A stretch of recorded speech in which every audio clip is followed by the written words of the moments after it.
이제 이 요한 복음의 절정에 이르렀다고 그렇게 보아도 좋겠습니다. 이 내용들을 20장, 21장에서 나누게 될 것입니다. 예수도의 많은 이적과 죽음조차도 이 부활이 없었다면 또 하나의 신화에 그칠 수도 있습니다. 그러므로 세상의 어떤 종교나 철학도 흉내낼 수 없는 전적으로 하나님의 능력에 의한 부활이 지금까지의 예수 그리스도의 탄생과 삶과 사역과 죽음의 절정인 겁니다. 이 부활이 있으므로 앞에 모든 것들이 하나님으로부터 왔다는 사실을 더욱 분명하게 증거해 주고 있습니다. 또 공간복음의 부활에 관한 기록과는 전혀 다른 독특한 깊은 관찰자인 요한 사도만이 갈릴리 쪽이나 다른 기록들에 빠져 있는 것 같은 유대에서의 사실들을 어느 누구보다도 자세히 그리고 호소력 있게 기록해주고 있습니다. 그가 기록한 요한 일서에 표현하는 것처럼 더욱 분명하게 영육으로 확인된 사실임을 증거해주고 있습니다. 태초부터 있는 생명의 말씀에 관하여는 우리가 들은 바요, 눈으로 본 바요, 자세히 보고 우리 손으로 만진 바라. 요한일서 1장 1절이죠. 모든 하나님의 약속은 성경에 기록되어 있고 구약 성경에 이미 이루어진 언약들과 진행되어지고 있는 약속들이 있는가 하면 앞으로 이루어질 약속이 모두 기록되고 있는 것이 성경입니다. 그래서 이런 이루어진 것과 진행되어지는 것과 이루어질 것에 대한 시대적인 구분을 못하게 되면 같은 성경을 가지고도 혼란할 수 있는 거죠. 그런 입장에서 하나님의 모든 뜻을 듣고 이해하는 것이 이 언약의 책인 성경 속에서 가능하고 그것의 바른 이해를 위해서 하나님께서는 성령으로 그분을 순종하는 사람들과 함께 해 주시는 겁니다. 이런 입장에서 생명을 누리지 못하고 죽음을 찾는 것, 그런 것의 경계는 오늘 본문에 그들은 성경에 그가 죽은 자 가운데서 다시 살아나리라 하신 말씀을 아직 알지 못하더라 하는 9절의 말씀입니다. 이미 부활하신 예수 그리스도를 아직도 죽은 사람들 가운데서 찾으려고 하는 주님의 가장 가까이에 있던 제자들조차도 아직 성령의 도움을 받지 못하기 때문에 그런 모습이었을 것이다. 이렇게 이해를 합니다. 같은 병행 구절인 누가복음에서 이미 살아계신 예수 그리스도의 시신을 찾는 여인들에게 했던 천사의 말은 이것을 단적으로 보여주고 있습니다. 여자들이 두려워 얼굴을 땅에 대니 두 사람이 이르되 어찌하여 살아있는 자를 죽은 자 가운데서 찾느냐. 누가복음 24장 5절에 여인들은 예수 그리스도의 시신에 발라주기 위해서 향품을 준비해서 이른 아침에 무덤에 갔다가 이런 책망 같은 말을 천사로부터 듣고 있습니다. 이미 예수 그리스도는 부활해서 무덤 밖에 계시는데 여인들이나 제자들은 여전히 예수 그리스도께서 무덤 속에 누워 계시다고 생각하고 기쁨이 아니라 슬픈 마음으로 찾고 있으니 현실을 바로 깨닫지 못하는 신앙의 사람들이 이런 모습일 것이다 하는 거죠. 바로 예수도 가까이에 있었던 제자들과 여인들이 이랬으니 오늘 신앙하는 우리는 그보다 못한 사람들이라고 스스로 위안을 받는 사람들이 있을 수 있지만은 죄송합니다. 지금 우리는 당시의 제자들과 여인들보다 더 확신하는 믿음을 가져야 하는 것은 성령은 오셨고 어떤 신앙의 사실들도 감춰져 있지 않고 열려있기 때문에 우리가 그들보다 못할 것이다 하는 짐작은 해서는 안 된다. 이런 말씀입니다. 즉 성령의 깨달음과 역사로 그때보다도 더 분명히 주님을 알게 되어 있기 때문에 이제는 제자들을 흉볼 수 없고 막달라 마리아를 비롯한 가까이 있었던 사람들을 비웃을 수도 없고 오히려 우리 스스로의 깨달음의 모자람을 돌아봐야 하겠다. 그런 말씀입니다. 그때나 지금이나 오늘의 제목처럼 그들은 성경에 그가 죽은 자 가운데서 다시 살아나야 하리라 하신 말씀을 아직 알지 못하더라. 한 믿음의 출처를 분명히 할 필요가 있습니다. 여기 그가 죽은 자 가운데서 다시 살아나야 하리라 하신 말씀을 알지 못했지만은 오늘 우리에게는 또 다른 성경에 하신 말씀을 아직 알지 못하더라는 어두운 부분이 있을 수 있습니다. 여기에는 얼마든지 다른 내용을 바꿔 넣어볼 수 있습니다. 성경에 근심하지 말라 하신 말씀을 아직 알지 못하더라 하는 사람이 있을 수 있습니다. 또는 성경에 세상을 사랑치 말라 하신 말씀을 아직 알지 못하더라. 성경에 원수를 사랑하라 하신 말씀을 아직 알지 못하더라. 성경에 스스로 지혜 있는 체 하지 말라 하신 말을 알지 못하더라. 성경에 겸손하라 하신 말씀을 아직 알지 못하더라. 얼마든지 우리가 우리의 현실적인 상황들을 그 사이에 바꿔 넣어서 우리가 이해해 볼 수 있다는 겁니다. 어떤 것을 다 넣어도 있을 수 있고 어떤 부분에는 잘 알고 있으면서도 어떤 부분에는 아직 성경의 가르침을 적용하지 못하는 연약함이 있을 수 있을 때 생명을 찾는 것이 아니라 죽음을 찾는 종교 생활을 할 수도 있을 것이다. 이런 경계지요. 오늘 우리 각자 자신들에게 성경에 하신 말씀을 아직 알지 못하더라는 부분을 찾아내어서 생명으로 회복하는 말씀이 되었으면 하는 부탁을 드립니다. 첫 번째 말씀은 1절, 2절입니다. 무덤에 찾아간 세 사람입니다. 어쩌면 예수님을 가장 가까이 하는 세 사람이었죠. 예수 그리스도의 부활의 소망을 다루는 그 첫 시간부터 제가 부정적인 내용으로 시작하고 있지 않은가 하는 안타까움도 있지만은 바르지 못한 것을 바로 잡고서야 비로소 신앙을 제대로 할 수 있다고 하는 입장에서 지난 시간에 제가 그런 말씀드린 죽음이 없이는 부활이 없다는 내용을 다룬 것처럼 예수도 가까이에 있던 사람들이 부활의 영광을 확인하지 못하고 여전히 죽은 시체를 찾고 있는 안타까움은 반드시 생명으로 회복해야만 하겠다. 그런 바람인 거죠.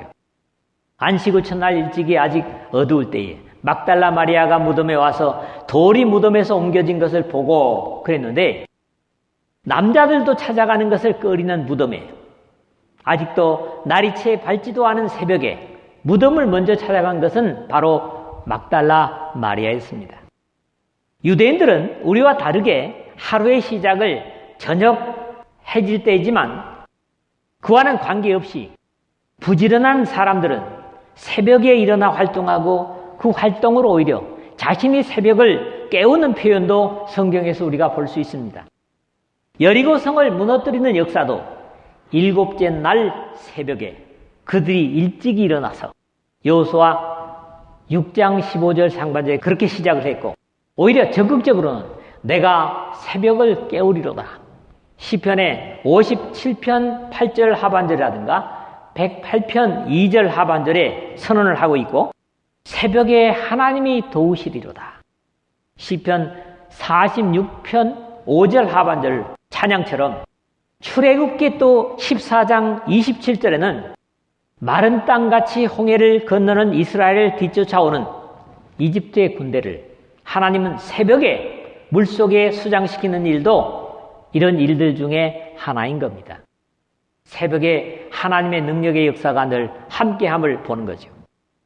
예수 그리스도께서 7 귀신을 쫓아내 주신 너무나 큰 사랑을 입은 막달라 마리아는 누구보다도 먼저 주님의 시신에 향로를 발라드릴 그런 양으로 아직 어스름한 새벽에 이 죽음들이 질비한 무덤을 찾아가는 것으로 주님께 대한 감사와 사랑을 나타내고 있습니다.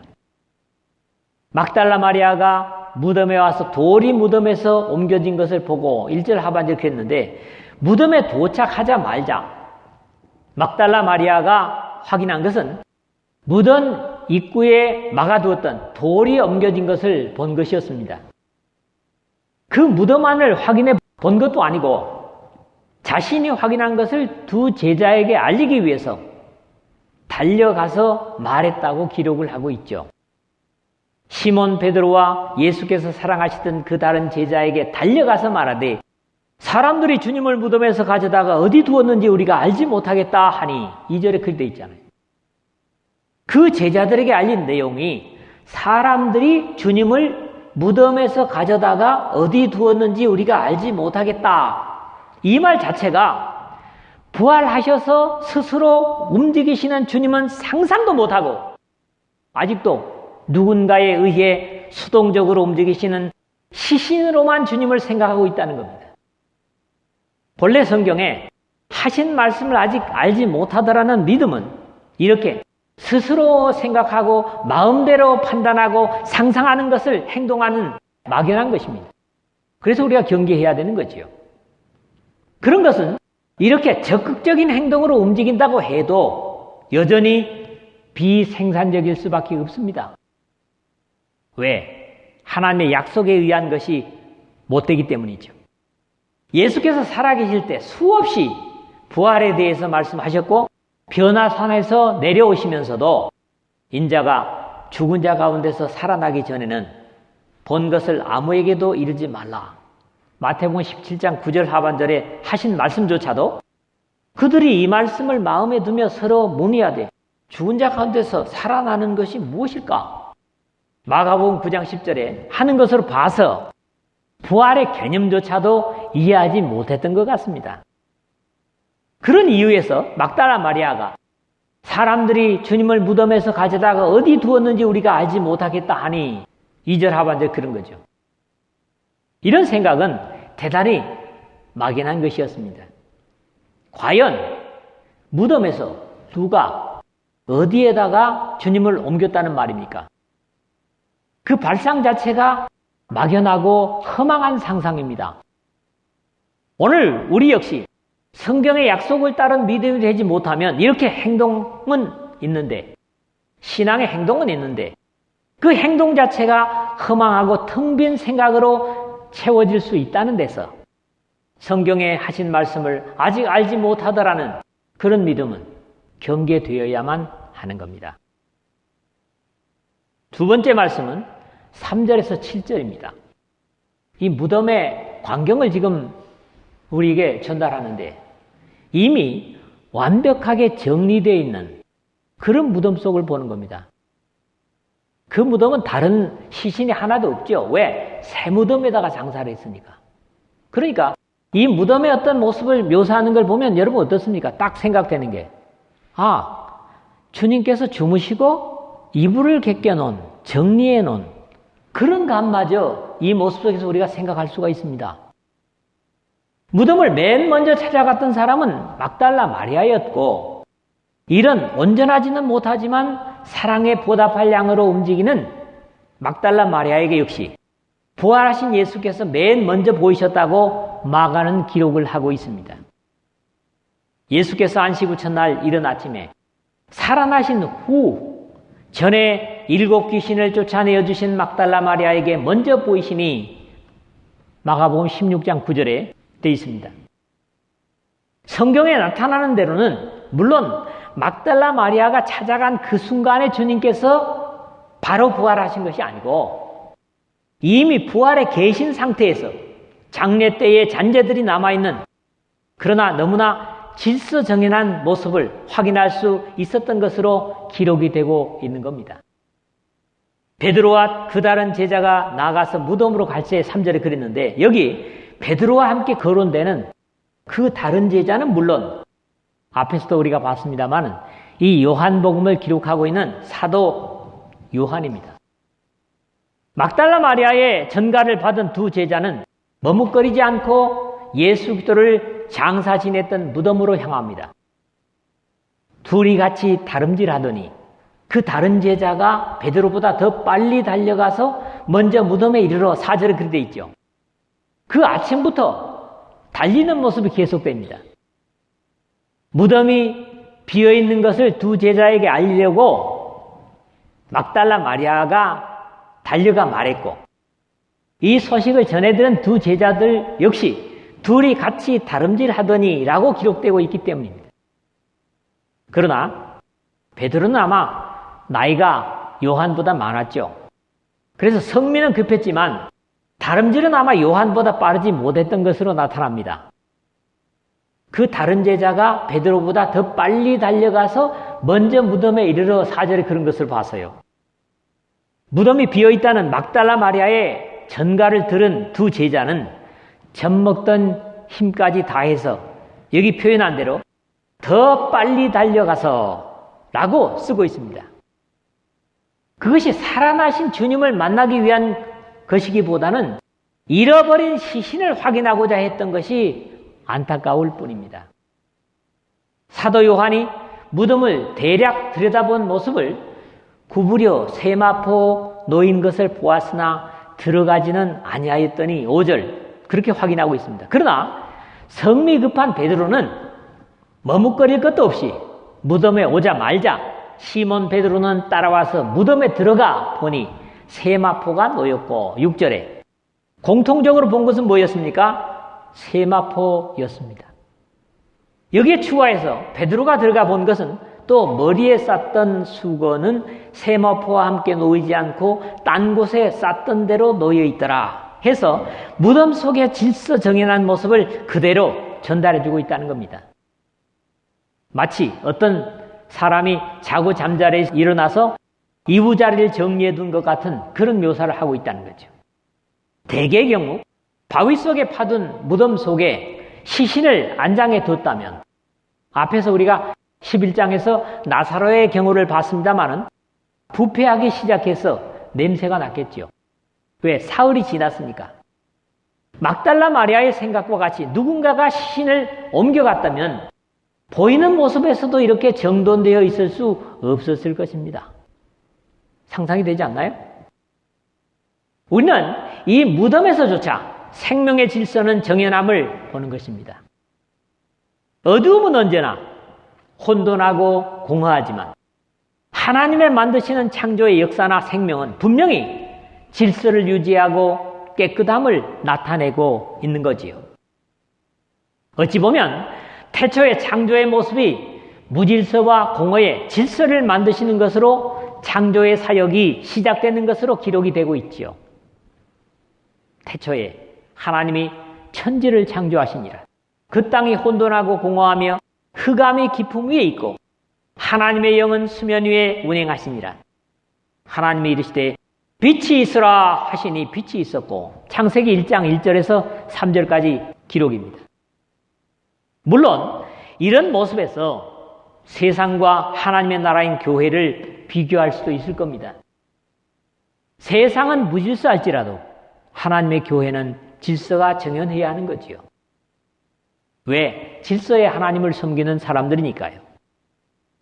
평소에 예수 그리스도를 가장 가까이 섬기던 세 사람이 예수 그리스도의 무덤을 먼저 찾았지만 저들은 평소에 죽음 가운데서 부활하시리라는 말씀은 꿈에도 생각지 못했기 때문에 저들은 부활하신 주님을 확인하지 못하고 시신을 잃어버린 정도로 허탈해했던 모습뿐이었습니다. 이 원인은 복잡하게 생각할 이유도 없이 그들은 성경에 그가 죽은 자 가운데서 다시 살아나야 하리라 하신 말씀을 아직 알지 못하더라 하는 구절에 안타까운 믿음 때문이었습니다. 그동안 주님을 가까이 따르면서 수없이 영적인 진리를 듣고 확인하면서도 어쩌면 가장 중요한 사실을 기억조차 하지 못했다는 것이 비극이었습니다. 오늘 우리 신앙 역시 말씀을 읽고 들으면서 참으로 들어야 할 중요한 것들을 사죄의 감격과 모든 죄악됨에서 구원해 주신 예수 그리스도의 희생의 십자가를 생각하지 못하고 단순히 위안과 도움을 받으려는 생각으로만 예배하고 신앙한다면 이 부활의 영광을 확인하지 못하는 제자들처럼 영광의 아침을 절망과 탄식으로 맞을 수 있음을 기억해야만 합니다. 세 번째로는 8절에서 10절의 세 절을 또 보겠습니다. 보고 믿더라. 그런데 오늘 좀 일반적으로 다루는 믿더라 하는 내용하고는 제가 좀 다르게 말씀을 나눌 것입니다. 이 마지막 부분도 일반적으로 이해하고 있는 내용과는 조금 다르게 사실적인 이해를 해보는 것도 하나님께 불경한 것은 아닐 것이다. 저는 그렇게 확신을 합니다. 지금까지 일반적으로 이 말씀을 이해하는 것은 들어가 보고 믿더라 하는 8절의 내용을 너무 신앙적으로만 이해하려다 보니 이것이 예수님의 부활을 믿었다 이렇게 이해하고 있는 겁니다. 그러다 보니 또한 다음 절과의 연결이 자연스럽지 못합니다. 즉, 이 나머지 3절 속에는 아직도 막달라 마리아나 요한과 베드로 2사람의 제자들 모두는 물론 나중에는 믿고 기뻐했지만 믿음의 확신을 보기는 어렵기 때문입니다. 이들의 진행되는 행동들이 믿음으로 연결되어지는 것을 볼 수 없다는 데서 제가 이렇게 말씀을 드리는 겁니다. 이런 입장에서 예수 그리스도의 부활을 논하고 있는 요한의 증언은 자신들의 진실된 믿음의 부족을 오히려 그대로 나타내고 있는 것으로 보는 편이 자연스럽겠습니다. 그때야 무덤에 먼저 갔던 그 제자들도 들어가 보고 믿더라. 어찌 보면 이 말씀이 관건이 되고 있다는 거지요. 베드로는 무덤에 도착하자마자 두려움이나 또 다른 생각 없이 무조건 들어가 놓고 확인을 했다면 예수 그리스도의 모든 면을 보다 자세히 관찰한 요한은 베드로를 따라 들어가 보고서야 주님께서 무덤에 없어졌다는 막달라 마리아의 말을 확인하게 되었다는 겁니다. 많은 사람들이 이 8절에 들어가 보고 믿더라는 표현을 부활을 믿었다고 단정한 나머지 다음 구절의 이유를 나타내는 왜냐하면 이라고 연결할 때 주로 사용되는 가르라는 낱말을 엉뚱한 형태로 번역을 하려고 하는 자연스럽지 못한 예들이 들어있습니다. 앞에서 언급한 대로 사람들이 주님을 무덤에서 가져다가 어디 두었는지 우리가 알지 못하겠다는 막달라 마리아의 말을 듣고 주님의 시신의 여부를 확인하는 이들의 모습으로 이 내용을 이해한다면 적어도 이런 자연스럽지 못한 이해는 하지 않아도 될 것이다 하는 거죠.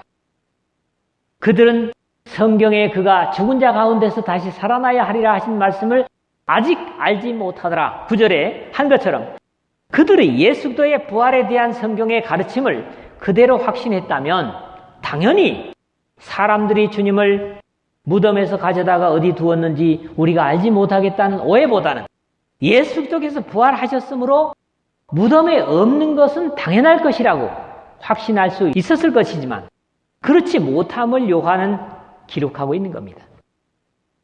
또 하나 중요한 이 말씀의 이해는 아직 알지 못하더라 하는 표현으로 미래에 대한 가능성을 전제로 하는 표현인 겁니다. 마치 사도행전 8장 16절에 사마리아에서 있었던 일이죠.